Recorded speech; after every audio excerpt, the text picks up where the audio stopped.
오늘은 일천버제 606일차입니다.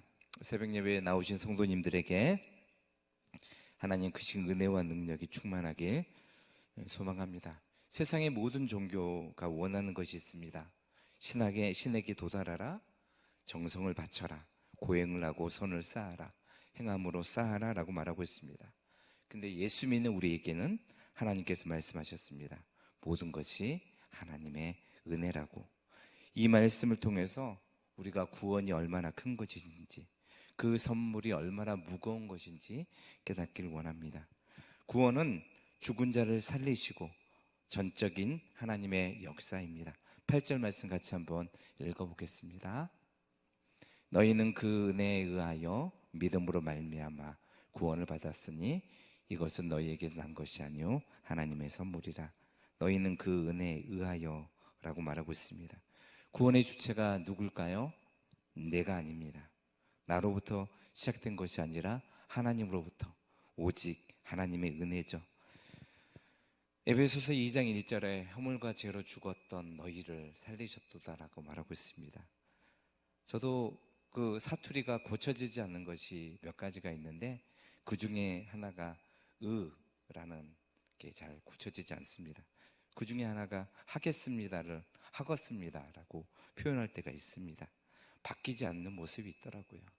허물과 죄로 죽은 우리 심령 속에 우리는 죽었습니다. 병든 상태가 아니라, 약한 상태가 아니라 우리는 이미 죽었던 영적인 실존을 깨닫기 원합니다.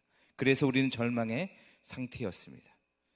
우리에겐 필요한 것은 하나님의 은혜가 필요하죠. 불가항력적인 은혜, 거부할 수 없는 하나님의 사랑, 내 영혼을 침투하는 그 하나님의 은혜가 필요합니다. 자격 없는 시체와 같은 우리가 하나님의 은혜로 구원받은 줄로 믿습니다.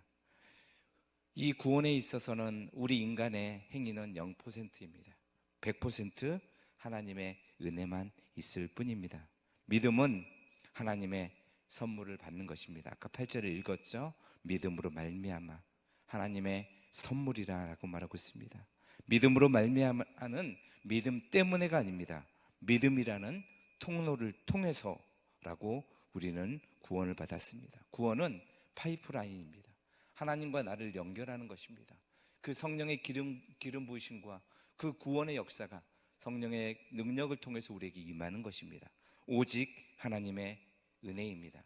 쉽게 얘기하면 물에 빠져 죽어가는 사람이 있습니다. 구조대원이 밧줄을 던져 주었습니다. 그 사람이 밧줄을 잡고 살아나왔습니다. 그 사람이 인터뷰를 합니다. 내 팔에 힘이 너무 세서, 내가 밧줄을 잡는 판단력이 뛰어나서 내가 구조되었습니다. 그게 맞는 얘기입니까? 아니죠. 구조대원이 저를 살렸습니다. 은혜입니다. 나를 살려주신 거 너무나도 감사합니다. 이것이 물에 빠진 사람의 증언일 것입니다. 믿음도 마찬가지입니다. 하나님께서 우리에게 주신 그 선물, 하나님께서 주신 은혜를 누리는 것입니다. 그 손이 바로 믿음입니다. 우리는 믿음으로 행동을 하지만 우리의 능력은 아무것도 없습니다. 우리는 죽어 있었고 아무런 능력이 우리에게 없기 때문입니다. 예수님을 주라 시인하는 것조차도 우리의 능력이 전혀 없습니다. 성령께서 우리 안에 들어오셔서 우리가 죽었던 우리를 살리고 새롭게 해 주셨기 때문에 믿음으로 구원받을 수 있었던 것입니다. 8절 후반부에 이렇게 얘기합니다.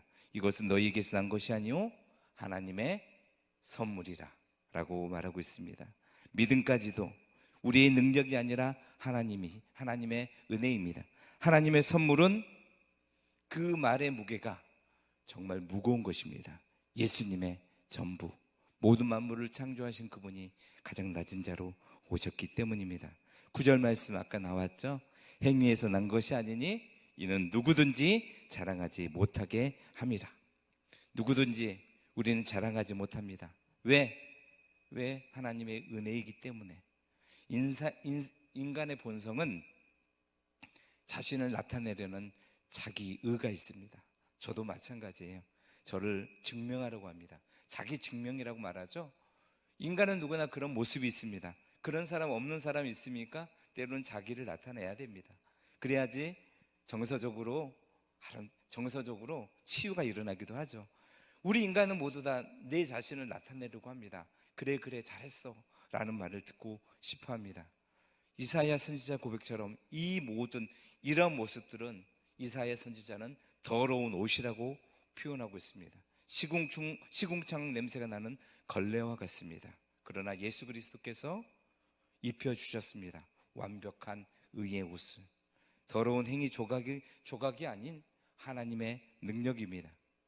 우리가 그 하나님의 은혜로 우리는 놀라운 은혜를 받았습니다. 우리는 자랑할 것이 아무것도 없습니다. 그래서 한 가지만 고백해야 됩니다.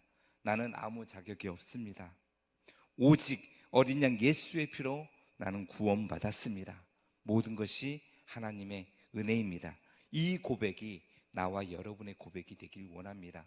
오늘 하루도 그렇습니다. 저는 자격 없습니다. 하나님의 은혜입니다. 예수의 피로 구원받았기 때문에 오늘도 살아갈 수 있습니다. 이 모든 것이 하나님의 은혜입니다. 사랑하는 여러분, 이것이 구원받은 자의 특권입니다. 특징입니다. 구원받는 자는 나를 자랑하지 않습니다. 나의 나된 것은 오직 하나님의 은혜임을 알기에 겸손하고 성령님을 의지하며 예수 그리스도의 능력을 나타내는 삶을 살게 될 것입니다. 말씀을 맺고자 합니다. 우리는 아무 공로 없이 값없이 구원받았습니다. 기억하십시오. 우리에게는 공짜였지만 하나님께서는 당신의 아들을 십자가에 못 박아 죽이셨던 사실을 깨달으십시오. 우주에서 가장 비싼 대가, 지불된 선물입니다. 오늘도 쓰러져 내 행동으로 인해서 정말 낙심할 때가 있습니다. 반대로 내 행위를 보면서 교만하지도 마십시오. 우리를 죽음에서 건져내신 전적인 은혜와 십자가, 사랑, 성령의 능력으로 의지하며 은혜에 감격하며 살아가십시오. 하나님이 기뻐하시는 거룩함을, 삶을 살아드리는, 하나님께 보여드리는 해오름교회 성도님들이 되시기를 주 예수 그리스도 이름으로 소원합니다.